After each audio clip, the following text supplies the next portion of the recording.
ನಮಸ್ತೆ. 31/3/2025 ಸೋಮವಾರ ಶುಕ್ಲ ಪಕ್ಷ. ಇವತ್ತು 3 ತಿಥಿ ಇದೆ.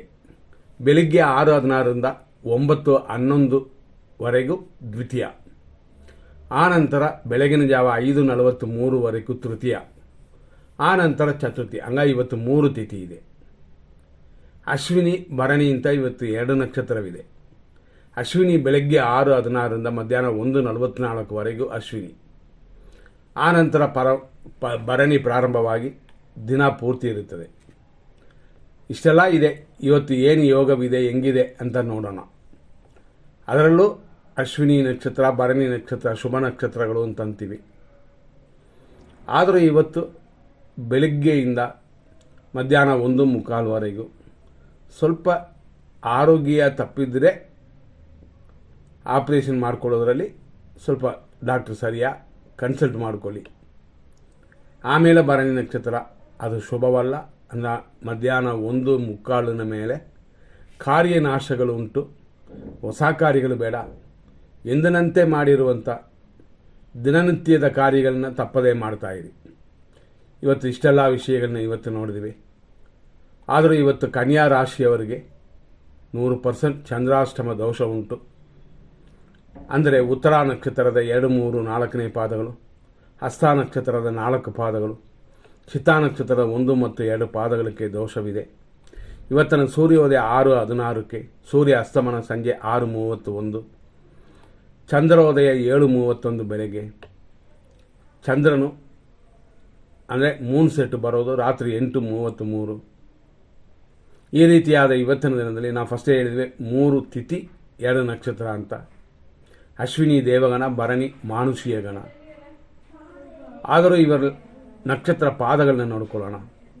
ಬೆಳಿಗ್ಗೆ 6:16ರಿಂದ 8:26ವರೆಗೂ ಅಶ್ವಿನಿ ನಕ್ಷತ್ರ 3ನೇ ಪಾದ, ಆನಂತರ ಮಧ್ಯಾಹ್ನ 1:45ವರೆಗೂ ಅಶ್ವಿನಿ ನಕ್ಷತ್ರ 4ನೇ ಪಾದ, 1:45 ಮಧ್ಯಾಹ್ನದ ಮೇಲೆ ಸಂಜೆ 7:04ವರೆಗೂ ಭರಣಿ ನಕ್ಷತ್ರ 1, ಆನಂತರ ರಾತ್ರಿ 12:23ವರೆಗೂ ಭರಣಿ ನಕ್ಷತ್ರ 2, ಆನಂತರ ಬೆಳಗಿನ ಜಾವ 5:44ವರೆಗೂ ಭರಣಿ ನಕ್ಷತ್ರ 3ನೇ ಪಾದವಿದೆ.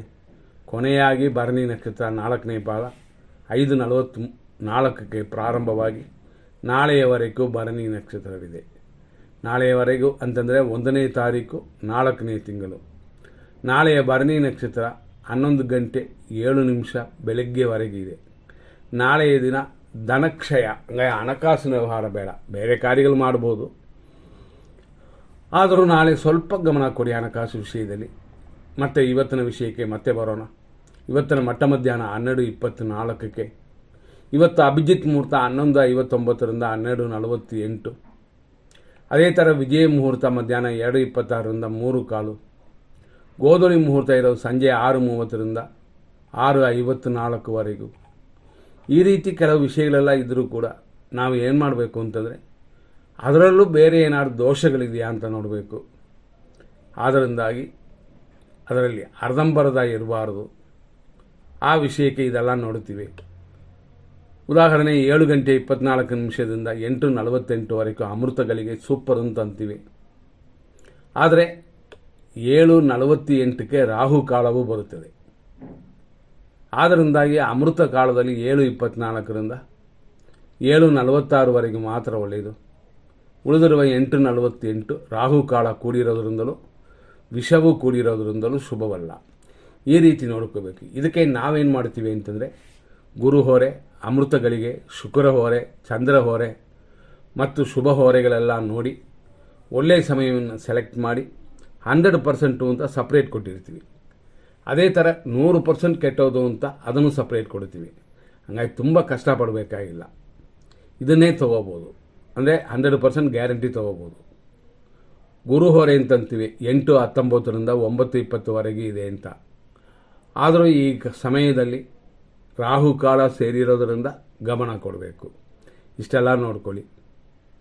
ಇದರಲ್ಲಿ ನಕ್ಷತ್ರಗಳು ಮತ್ತು ರಾಶಿಯ ಮೇಲೆ ಮತ್ತು ಇನ್ನೂ ವಿಶೇಷವಾಗಿ ಯಾರು ಕೊಡಲಾರದ ವಿಷಯಗಳನ್ನು ಈ ವರ್ಷ ಭವಿಷ್ಯ ಅಂತ 1-2 ದಿನ ಲೇಟ್ ಆಗ್ತಾ ಇದೆ. ಅದು ಯಾಕೆಂತಂದರೆ ಪೂರ್ತಿ ಡೀಟೇಲ್ ರೆಡಿ ಆಗಿರೋದ್ರಿಂದ ಖಂಡಿತವಾಗಿ 2 ದಿನದಲ್ಲಿ ಬಂದುಬಿಡ್ತದೆ. ಸಪ್ರೇಟ್ ಆಗಿರುತ್ತದೆ. ಬೇಕಾದಷ್ಟು ವಿಷಯಗಳಿದೆ ಒಂದು ವರ್ಷಕ್ಕೆ. ಅದನ್ನು ನೋಡಿ ನಿಮ್ಮ ಕಾರ್ಯಗಳನ್ನು ಮಾಡೋದಾ ಬೇಡವಾ ಅಂತ ದಿನಗಳು ಕೂಡ ಡೀಟೇಲ್ ಆಗಿ ಬರುತ್ತೆ, ನೋಡ್ಕೊಳ್ಳಿ. ಒಂದು 2 ದಿನ ಅದು ಕೆಲಸ ಮುಗಿಬೇಕು. ನಂತರ ನೋಡುವಂಥದ್ದು ಏನು ಅಂತಂದರೆ, ಇವತ್ತು ರೋಗ ಪಂಚಕ, ವಾರ್ಜಿಯ ಈ ಥರ ಎಲ್ಲ ಕೆಲವು ವಿಷಯಗಳಿರುತ್ತದೆ. ಆದರೂ ನಾವೀಗ ಹೋಗಿ 100% ಶುಭ ಸಮಯವನ್ನು ನೋಡೋಣ. ಬೆಳಿಗ್ಗೆ 6:16ರಿಂದ 7:46 ಶುಭವಾಗಿದೆ. 9:22ರಿಂದ 10:11 ಶುಭವಾಗಿದೆ. 12:26ರಿಂದ 12:46 ಶುಭವಾಗಿದೆ. ಮಧ್ಯಾಹ್ನ 1:47ರಿಂದ ಮಧ್ಯಾಹ್ನ 3:13ವರೆಗೂ ಶುಭವಾಗಿದೆ. ಸಂಜೆ 4 ಗಂಟೆ 6 ನಿಮಿಷದಿಂದ ರಾತ್ರಿ 12:21ವರೆಗೂ ಶುಭವಾಗಿದೆ. ಅದೇ ಥರ ರಾತ್ರಿ 1:54ರಿಂದ ಬೆಳಗಿನ ಜಾವ 5:40ವರೆಗೂ ಶುಭವಾಗಿದೆ. 5:40ನ ಮೇಲೆ ಹೇಳಿಕೊಡುವಂತೆ ಇಲ್ಲ. ಆದ್ದರಿಂದ ಬೆಳಗಿನ ಜಾವದಲ್ಲಿ ಅಂದರೆ ಬ್ರಹ್ಮ ಮುಹೂರ್ತ ಕೆಲವು ಕಾರ್ಯಗಳನ್ನ ಮಾಡ್ತೀವಿ ಅಂತ ಹೋಗೋರಿಗೆ ಇದು ಅಷ್ಟೊಂದು ಶ್ರೇಷ್ಠವಾಗಿಲ್ಲ. ಯಾಕೆಂತಂದರೆ 5:40ವರೆಗೂ ಮಾತ್ರನೇ ಚೆನ್ನಾಗಿರೋದು. ಈ 5:40ನ ಮೇಲೆ ಹೆಂಗಿದೆ ಅಂತಂದರೆ ಮೃತ್ಯು ಪಂಚಕ ಬರೋದರಿಂದ ವಾಕಿಂಗ್ ಹೋಗೋರು ಸ್ವಲ್ಪ ಪ್ರಯತ್ನಗಳಲ್ಲಿ ಗಮನ ಕೊಟ್ಟು ಮಾಡಿ, ಬೇಡ ಅಂತಂತಿಲ್ಲ, ಸ್ವಲ್ಪ ಕೇರ್ ತಗೊಳ್ಳಿ. ಈಗ 100% ಕೆಟ್ಟ ಟೈಮ್ ನೋಡೋಣ. 7:48ರಿಂದ 9:20, 10:13ರಿಂದ 11:38. ಅದೇ ಸಮಯದಲ್ಲಿ ವಾರ್ಜಿಯಂ ತಂತಿವೆ ಕೆಟ್ಟ ಟೈಮು ಅಂತ 10:13ರಿಂದ 11:38ವರೆಗೂ ಅಂತಂದರೆ ಇದರ ಜೊತೆಯಲ್ಲಿ ಯಮಕಂಡ ಕಾಲವು ಸೇರುತ್ತದೆ. ಅಂದರೆ 10:52ರಿಂದ 12:24. ಸೇಮ್ ಟೈಮಲ್ಲಿ 2 ಇರೋದರಿಂದ ಈ ಸಮಯ ಸ್ವಲ್ಪ ಕೇರ್. ಮತ್ತು 12:48 ಮಧ್ಯಾಹ್ನದಿಂದ 1:37 ಮಧ್ಯಾಹ್ನ PM ವರೆಗೂ ದುರ್ಮುಹೂರ್ತ. 1 ಗಂಟೆ 7 ನಿಮಿಷದಿಂದ 1:45ವರೆಗೂ ಮೃತ್ಯು. 3:15ರಿಂದ ಸಂಜೆ 4:04ವರೆಗೂ ದುರ್ಮುಹೂರ್ತ. ರಾತ್ರಿ 12:23ರಿಂದ 1:52 ಇದು ವಿಷಕಾಲ. ಬೆಳಗಿನ ಜಾವ 5:42 ಮೇಲೆ 6:16ವರೆಗೂ ಮೃತ್ಯು ಇದೆ. ಇದು ಕೆಟ್ಟ ಟೈಮ್. ಹಾಗಾಗಿ ಇವತ್ತಿನ ವಿಷಯಗಳನ್ನು ಈ ಸಮಯಗಳನ್ನ ನೋಡಿಕೊಂಡು ನೀವು ಮಾಡಿ. ನಮ್ಮ ವರ್ಕು ನಡೀತಾ ಇದೆ, ಇನ್ನು ಸ್ವಲ್ಪ ಮುಗಿತದೆ, ಇನ್ನೊಂದು 2 ದಿನ. ಹಾಗಾಗಿ 1 ವರ್ಷದ ಪೂರ್ತಿ ಸಮಯ ಹೆಂಗಿರುತ್ತದೆ ಅಂತ ಯಾವ ರಾಶಿ ನಕ್ಷತ್ರಕ್ಕಿರುತ್ತದೆ ಮತ್ತು ಇದರ ಜೊತೆ ವಿಶೇಷವಾಗಿ ನ್ಯೂಮರಾಲಜಿಯೂ ಬರುತ್ತದೆ, ಅಂದರೆ ಸಂಖ್ಯಾಶಾಸ್ತ್ರ. ಆದರೆ ಇದು ಆಸ್ಟ್ರೋ ನ್ಯೂಮರಾಲಜಿ ಅನ್ನೋ ಒಂದು ವಿಶೇಷ ವಿಷಯ, ಅದನ್ನು ಸೇರೋದರಿಂದ ಖಂಡಿತವಾಗಿ ಉಪಯೋಗ ಆಗುತ್ತದೆ.